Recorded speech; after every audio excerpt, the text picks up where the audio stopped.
कैसे हैं आप सब। मैं हूं आपकी नटखट नेहा। चलिए जानते हैं अगले भाग में क्या हुआ। रात ढोल नगाड़ों के साथ होटल की तरफ निकल चुकी थी। विराट के चेहरे पर बड़ी सी मुस्कान थी। प्रतिभा जी बार बार उसकी नज़र उतार रही थी। आज वो काफ़ी खुश थी। उनके बेटे के लिए इतनी अच्छी लड़की मिल गई थी। तो वहीं दूसरी तरफ होटल में तीनों लड़कियां बहुत अच्छे से तैयार हो चुकी थीं। काव्या तो ब्राइडल लहंगे में बहुत प्यारी लग रही थी। उसका रंग रूप बहुत निखर कर आया था। और हमारी रूही, वो तो प्रिंसेस की तरह लग रही थी। बिल्कुल कम मेकअप में भी इतनी खूबसूरत कि मेकअप आर्टिस्ट भी उसकी तारीफ़ करने से खुद को रोक नहीं पाई। जब कमरे में मीरा जी आती हैं तो तीनों लड़कियों को देखकर उनकी नज़र उतारती हैं। कल्पना जी जो पीछे खड़ी थी वो सोच रही थी उनकी बेटी कितनी बड़ी हो गई कि अब उसके लिए रिश्ते आने शुरू हो गए हैं। इतना आसान नहीं था शुभी को इस रिश्ते के लिए मनाना, पर वो सोच रही थी कि अब अगर इतना अच्छा रिश्ता आया है तो वो अपनी बेटी के लिए एक कोशिश करेंगी ताकि उसे एक अच्छा जीवन साथी मिल सके।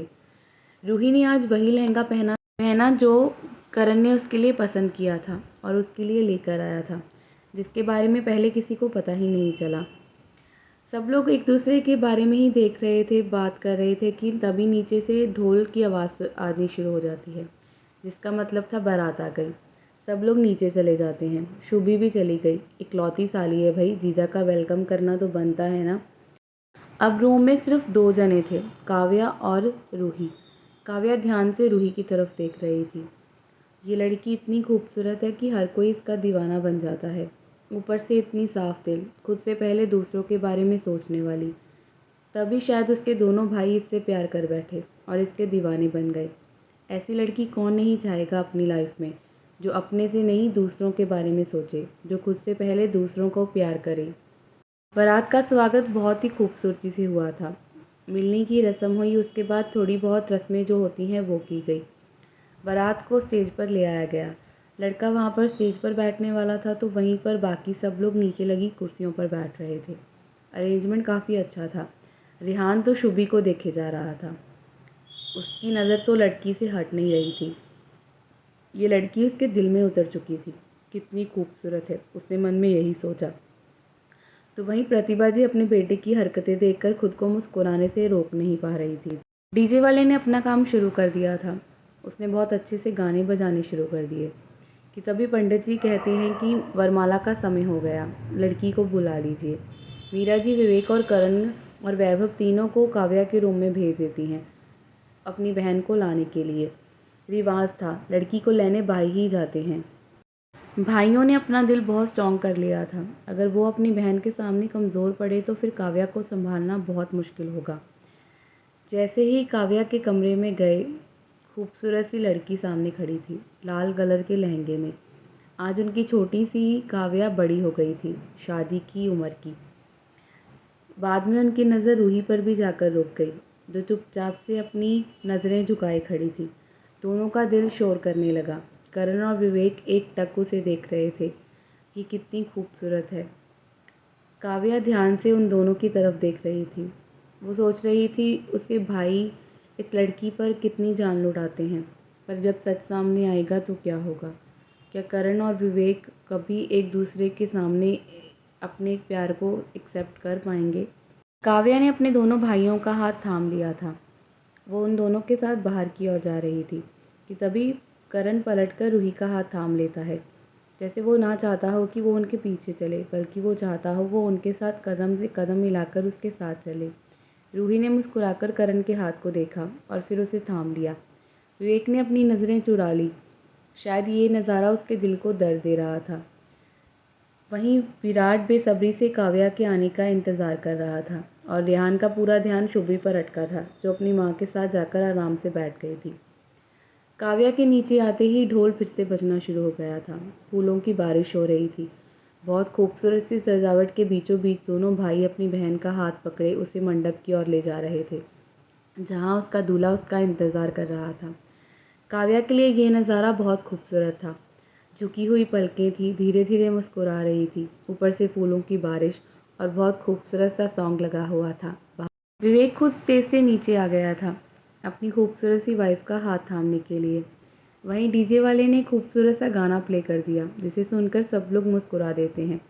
दोनों भाई अपनी बहन को विराट के पास खड़ा करते हैं और वहाँ से नीचे आ जाते हैं, क्योंकि अब वहाँ से उनका कोई काम नहीं था, बल्कि काव्या और विराट एक दूसरे के लिए बने थे।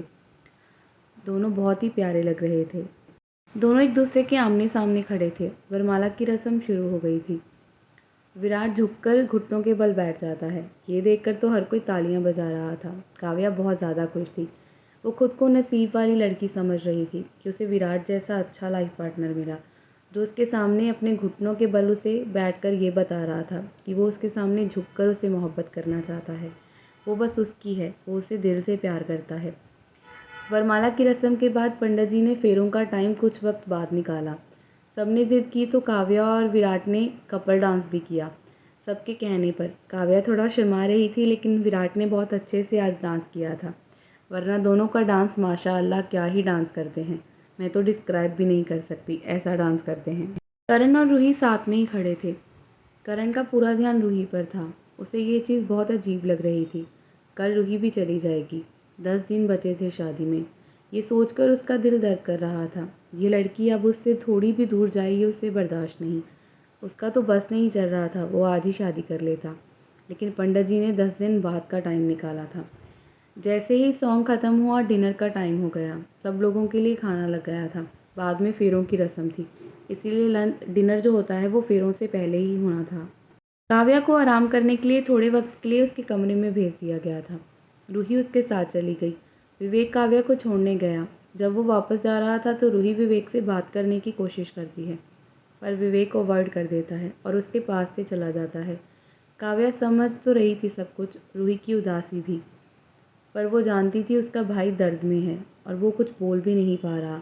अगर वो एक शब्द भी बोलेगा तो उसका दर्द बाहर आ जाएगा और रूही उसकी बातों से 1 मिनट में समझ जाएगी कि विवेक कुछ छुपाने की कोशिश कर रहा है। विवेक जब रूम से बाहर निकला तो वो अपने रूम में गया। आईने के सामने खड़ा होकर अपनी आंखों को बंद कर लिया। बंद आंखों से आंसू उसके चेहरे पर आ गए। रूही से कितनी भी दूर जाने की कोशिश कर ले, पर उसका दिल उसकी सुनता ही नहीं। उसके लिए ये कितना मुश्किल है। उसका फ़ोन बज रहा था। वो बार बार खुद को समझाने की कोशिश कर रहा था, पर वो खुद को नहीं समझा पा रहा था। ये लड़की उसकी धड़कन में बंध चुकी थी। वो क्या करे? वो कैसे खुद को समझाए?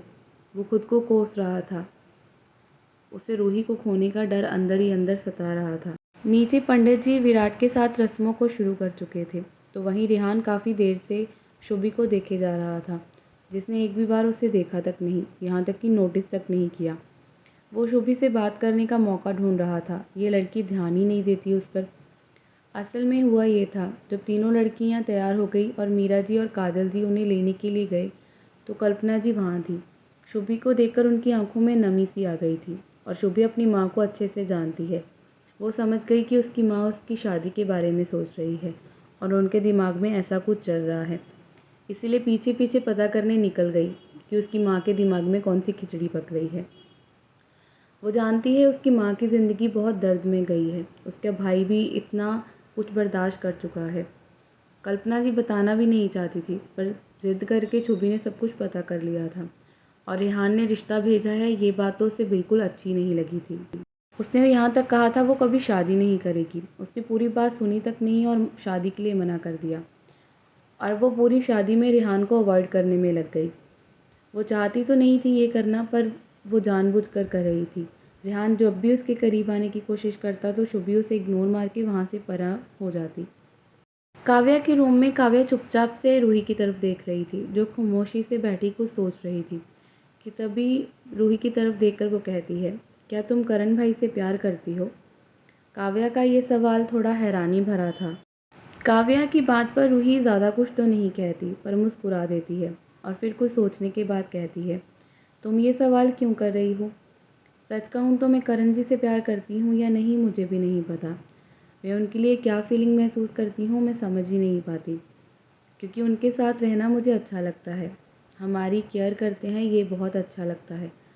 जब भी हम उनके पास होते हैं बहुत ही खुशी महसूस होती है। जब भी वो मेरे हाथ को छूते हैं मुझे बहुत सुकून मिलता है। मेरा दिल खुशी से भर जाता है।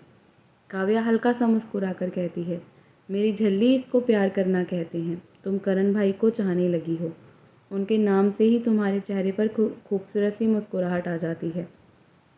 मैं ऊपर वाले से दुआ करूँगी तुम और भाई हमेशा खुश रहो, और विवेक भाई भी। विवेक का ज़िक्र सुनते ही रूही थोड़ा उदास हो गई थी। पता नहीं क्यों, पर विवेक उसे अवॉइड कर रहा था, जो चीज़ रूही को समझ नहीं आ रही थी और काव्या उसे बता ही भी नहीं सकती। एक नई ज़िंदगी की शुरुआत करने जा रही थी काव्या, पर एक ऐसा सच छुपाकर जो आने वाली ज़िंदगियों को बहुत ज़्यादा परेशान कर सकता था। क्या होगा आगे? क्या रूही जान लेगी विवेक के दिल का हाल? क्या वो खुद को मान लेगी इसका ज़िम्मेदार? कैसी होगी इनकी ये मोहब्बत, अधूरी सी मोहब्बत?